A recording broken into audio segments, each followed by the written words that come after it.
you can't give away what you don't have. Now, it sounds ridiculous, okay? But it's more than what meets the ear as you hear this. You can't give away what you don't have. People who are not good at giving away love can't give away love because they don't have it to give away. If I want to give you a dozen oranges, I can't give you those dozen oranges unless I go out and pick up 12 oranges someplace. Otherwise, all it is just empty rhetoric. And the same thing is true of virtually everything in your life. You can't give away love for others if you don't have love in here to give away. If what you have in here is contempt, if what you have in here is anger, if what you have in here is fear, then these are the things you're going to be giving away in your life. The second thing that the ego teaches us is that who I am is not only what I have, but who I am is what I do, what I accomplish. And so we spend a big hunk of our lives believing that the way that we become, quote, successful, happy, fulfilled, self-actualized, whatever it might be, is on the basis of what I accomplish, what my resume looks like, how many promotions I get. And so we send our children off to school and we ask them to learn to identify themselves on how much they get and what they accomplish. Your grades become more important than what it is that you are studying. What you own, what clothes you wear, what labels you have, and so on. And we become obsessed with this kind of absurdity. And this is the false self at work. There are many ways to get the things that we want for ourselves in our lives. But basically, it all begins with how we choose to think. As you think, so shall you be. 7 little words that I think are perhaps the most important things that we can learn and master in our lives. This old proverb notion that I become what I think about all day long. And once you know that what you think about is what expands, you start getting real careful about what you think about. You don't allow your thoughts to be on anything that you don't want or that you wouldn't want to have manifest or show up for you in your life. Have a mind that is open to everything and attached to nothing. One of the central principles of my life is that no one knows enough to be a pessimist about anything. And that each and every one of us, when we close our mind to what is possible for us or what is possible for humanity, closes off the genius that resides and lives in each and every one of us. Having an open mind doesn't necessarily mean finding fault with all of the things that you've been taught by others. It means opening yourself up to the potentiality and the possibility that anything and everything is possible. So having a mind that is open to everything and attached to nothing really means finding within ourselves the ability to get rid of a trait that I find so common in the contemporary world.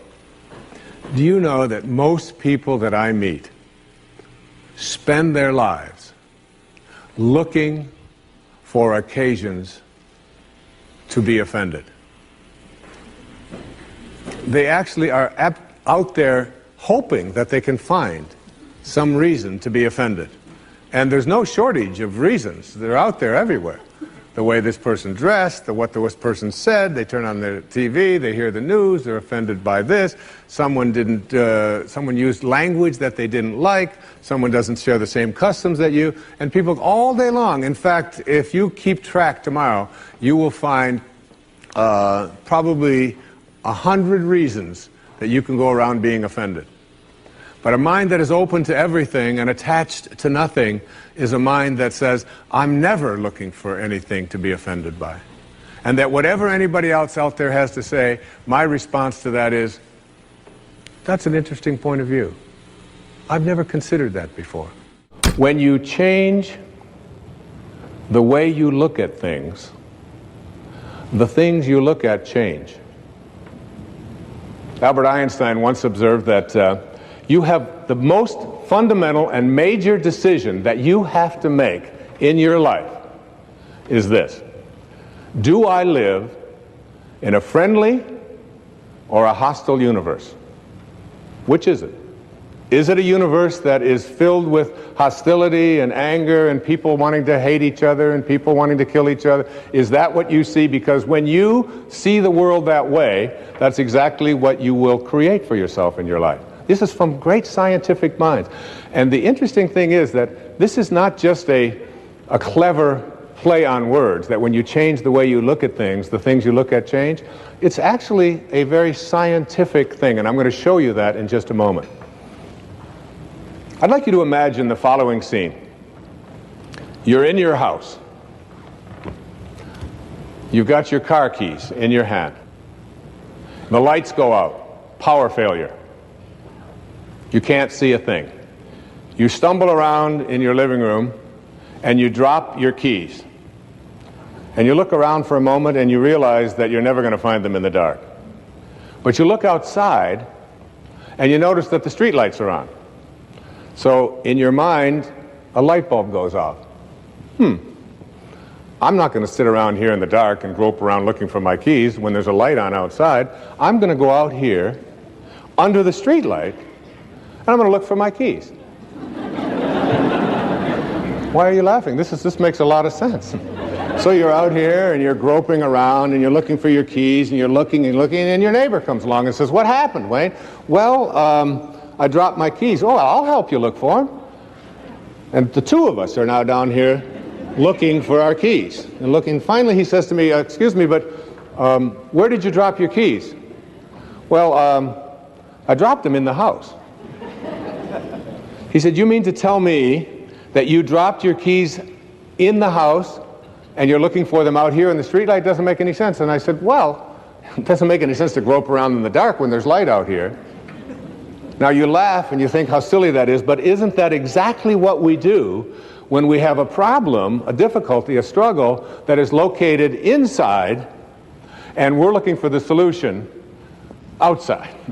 Someplace outside of ourselves. It would be like going to the doctor and telling him all of your symptoms, and the doctor says, "Oh boy, you've got a lot of symptoms." And he starts writing out prescriptions. You need a prescription for this symptom, you need a prescription for that symptom, and finally he gets this 4 or 5, and you go to walk out, and you say, "Well, I'd like my prescriptions." He said, No, I'll give this one to your mother-in-law, and I'll give this one to your neighbor, and I'll give this one to your daughter, and I'll give this one to your father. I mean, you're the one with the struggles and with the difficulties, and expecting somebody else to change or something outside of you to get better in order for you to make your life work at this level that I'm calling intention is something you have to really take a hard look at. It's in here. I used to say that before I had children, I had 8 theories about how to raise children. And now I have 8 children and no theories. All right? But one of the things I know about children is that no one likes being told what to do. And this isn't just children, this is all of us. One of my favorite songs is a song from when I was back in high school. "Oh, give me land, lots of land, and the starry skies above."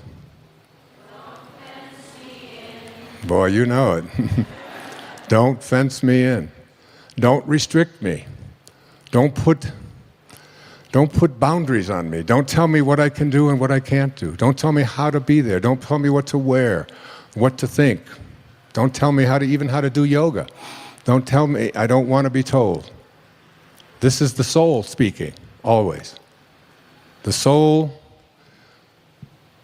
is constantly having a desire to expand and grow. And anything or anyone that comes into your life that attempts to do that, you will find yourself fighting it and reaching back. There are no justified resentments. And this is a very difficult principle for many people to get, but one that I believe very strongly in. I was in a group one time of drug addicts and alcoholics. And I was one of the people that was a sponsor and leading this group. And the sign on the wall said, "There are no justified resentments in this group." And what I said to that group that night was, no matter what anybody says to you here, no matter what kind of anger comes directed towards you, no matter how much hate you may encounter showing up in your life, there are no justified resentments. Meaning that if you carry around resentment inside of you about anything or about anyone, and I'm talking about the person that you lent money to and hasn't paid you back, I'm talking about the person in your life that you feel was abusive in your life, I'm talking about the person who walked out on you and left you for somebody else.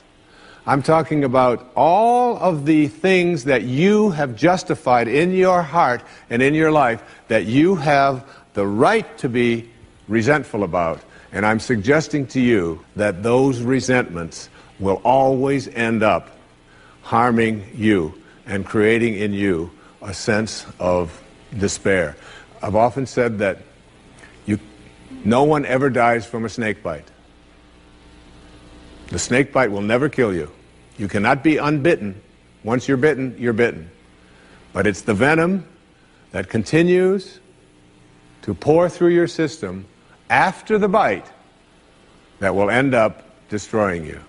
In my mind, as I think about this idea of getting what you really want and being able to attract it into your life, what we have to look at is basically the obstacles that we have conditioned ourselves. And you notice I say that we have conditioned ourselves, because I have never believed that we need to be putting the responsibility on someone else. If you're conditioned, it's because you have allowed yourself to become that. And if we are conditioned, if we've conditioned ourselves to believe certain kinds of things, and one of the things that we kind of believe and hang on to and live with is this whole idea that all of the things that happened to me in my past are what are keeping me from doing what I'd like to do today. So we hang on to these things and we fill ourselves with blame. We say, I'm the middle child. I'm the youngest child. I'm the oldest child. You know, I'm an only child. Any one of those is a great excuse. You know, if you're the youngest child, you can say, well, you know, how could I be making decisions for myself and be a fully functioning person today when I always had somebody else telling me what to do my whole life? How could I think for myself? If you're the oldest child, you can simply say to yourself, well, how could I be expected to think for myself? I always had to think for somebody else. I was always doing it for somebody else. And that leaves the middle child, you know, the classic identity crisis. Oh, poor me. My mother didn't even know my name. She was always calling me by this one's name or that one's name. So I don't know where I fit in. So that takes care of everybody except the only child. And of course the only child, well, your parents looked at you and said, we won't be doing that again. You have to live with that, I don't.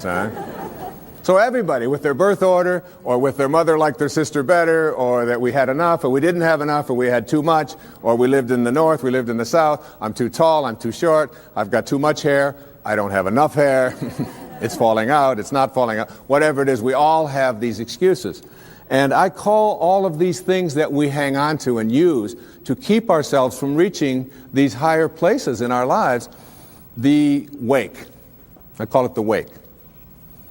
And the wake is comes from a story that I heard Alan Watts tell one time, and it was a very powerful story. He said, your life is like a boat, and it's heading up the river at, say, 40 knots, all right? And as it's going, you are somehow able to metaphorically stand on the stern, the back of the boat, and look down into the water. Now there goes your life in this direction, and you're standing here and you're looking down into the water, and you ask yourself these three questions. The first question, what is the wake? What is it? What is this thing that you see? And the answer, the wake is the trail that is left behind. That's what it is. Nothing more, nothing less. It's the trail that is left behind. Second question to ask yourself in this little metaphor: what's driving the boat? What's making this thing go in this direction? The answer: the present moment energy that's being generated by the engine, and nothing more. That's the only thing that's making the boat go in this direction.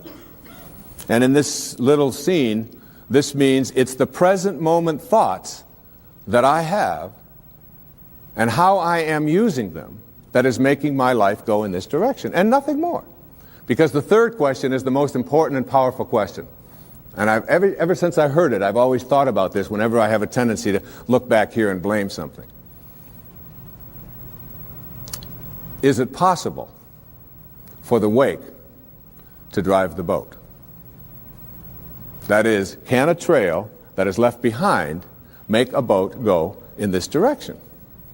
And of course the answer to that is no, it can't. It's just a trail that is left behind. And in that trail, there are an enormous number of things, and every one of us has a wake. And we have a whole lot of stuff in it. And one of the problems that we have is that we have a tendency to look at the wake and all of the stuff that's in it to explain why it is my life isn't working the way I would like it to work. So this was something that Portia Nelson, who I knew, who passed away a few years back, 10 years back now. She lived up in Seattle. And she was at a seminar, and they were asked to write the autobiography of their life in five verses, 5 chapters. So, and they gave them only like cards this size. Actually, they were smaller than this. They were 3 by 5 cards. So write out chapter 1 of your life and just go to where you are today. And I remember doing this very same thing, but what she wrote was so brilliant that I asked her daughter if we could put it on public television, which I did on the most recent show, and we made a contribution to Portia's work. So this is what she wrote down in the chapter 5 of her life. Chapter 1, she said, I walk down the street. There's a deep hole in the sidewalk. I fall in. I'm lost. I'm helpless. It isn't my fault, and it takes forever to find a way out. Chapter 2 of my life. I walk down the same street. There's a deep hole in the sidewalk. I pretend I don't see it. I fall in again. I can't believe I'm in the same place. It isn't my fault. It still takes a long time for me to get out. Chapter 3 of my life. I walk down the same street. There's a deep hole in the sidewalk. I see it there. I still fall in. It's a habit. But my eyes are open. I know where I am, and it is my own fault, and I get out immediately. Chapter 4 of my life. I walk down the same street. There's a deep hole in the sidewalk. I walk around it. Chapter 5 of my life. Finally, I walk down another street. Isn't that great? The next principle I call don't die with your music still in you. And who better to quote than Thoreau right here in Concord when he talked about some of us hear a different drummer and we must march to the music that we hear. But all of you, everybody watching, everybody here in this beautiful parish, all of you have some music playing. And all of you have a heroic mission. There's no accidents in this universe. We all show up here with a purpose. There's an intelligence that is a part of everything and everyone, and all of us are connected to it. And too many of us are afraid to listen to that music and march to it. You out there, I know you have a book you wanted to write. I know there's a composition you wanted to compose. I know there's a song you want to sing someplace. Maybe you want to raise horses out in Montana Or maybe you want to open up an ice cream shop on Cape Cod. Who knows what it may be? Maybe you just want to travel and see the world. Maybe you want to go into a relationship with someone but you've been afraid to, but your heart says it's the right thing to do. All of us feel something. And in Leo Tolstoy's famous novel, The Death of Ivan Ilyich, he asks this question that would be terrifying to me. He says, as he has his accountant from Moscow lying on his deathbed, contemplating the horror of this question, what if my whole life has been wrong? I've known what my music is. It's playing right now. As I stand here in front of you with these cameras and in this place, and as I sit down and write my books and tell the world what I know are my truths, I feel always completely on purpose and fulfilled. And no time will I ever come to the end of my life and say, what if my whole life has been wrong? Whoever you are, whatever that music is, however distant it may sound, however strange, however weird others may interpret it to be, don't get to the end of your life and know that you're going to leave and not have it played yet. Don't die with your music still in you. Thank you so much for watching. I made this video because Jason Han, video man Jason Han, asked me to. So if there's a famous entrepreneur that you want me to profile next, leave it in the comments below and I'll see what I can do. I'd also love to know which of Wayne's top 10 rules meant the most to you. Leave it in the comments. I'm going to join in the discussion. Thank you so much for watching. Continue to believe, and I'll see you soon.